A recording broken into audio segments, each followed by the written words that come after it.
Today, Kenya experienced an unprecedented attack on its democracy, rule of law, and the integrity of its constitutional institutions.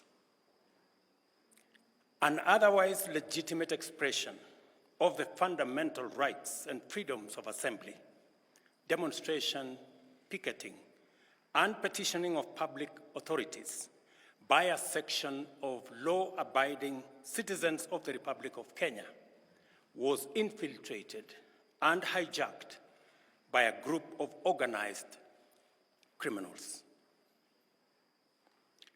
Most regrettably, today's attack on Kenya's constitutional order has resulted in the loss of lives, also destruction of property and desecration of institutions and emblems of our sovereignty.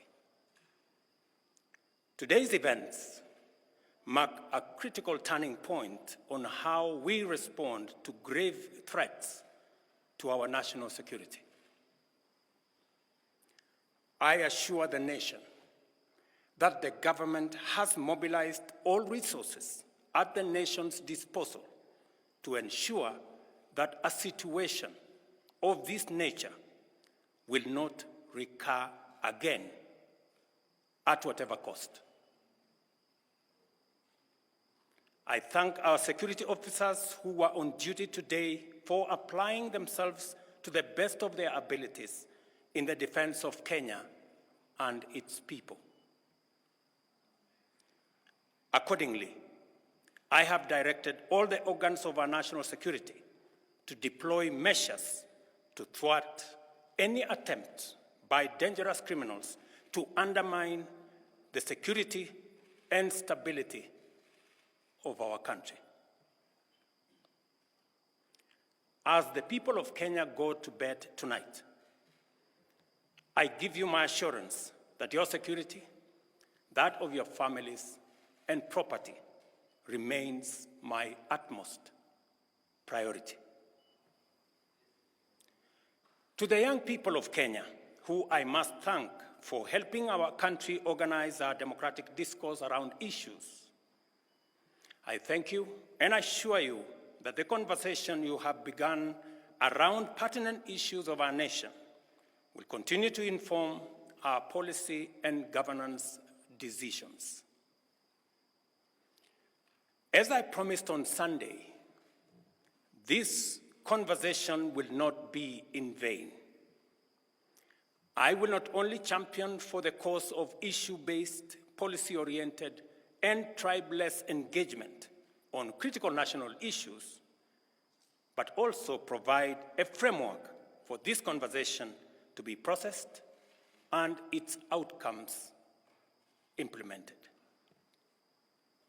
However, our national conversation on any subject matter must be conducted in a manner that respects and honors the foundational values upon which our nation is established, namely constitutionalism, the rule of law, and respect for institutions. It is very painful for Kenya that a conversation this crucial was hijacked by dangerous people who have caused us the kind of loss we have incurred as a nation today.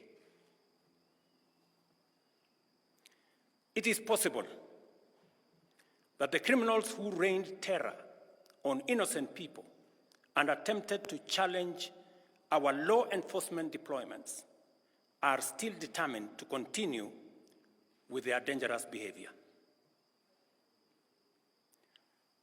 I assure the nation of the government's determination to fulfill its constitutional duty of protecting the people of Kenya against all forms of harm. I hereby put on notice the planners, financiers, orchestrators, and abettors of violence and anarchy that the security infrastructure established to protect our republic and its sovereignty will be deployed to secure the country and restore normalcy. It is not in order or even conceivable that criminals pretending to be peaceful protesters can rain terror against the people, their elected representatives, and the institutions established under our Constitution and expect to go scot-free.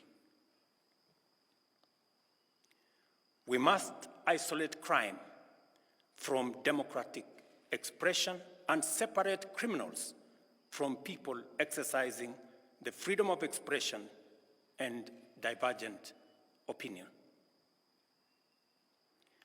I shall continue to lead a government that is fully committed to maintaining the integrity of our state, promoting the unity of our nation, and enhancing the peace and security of all citizens and their livelihoods.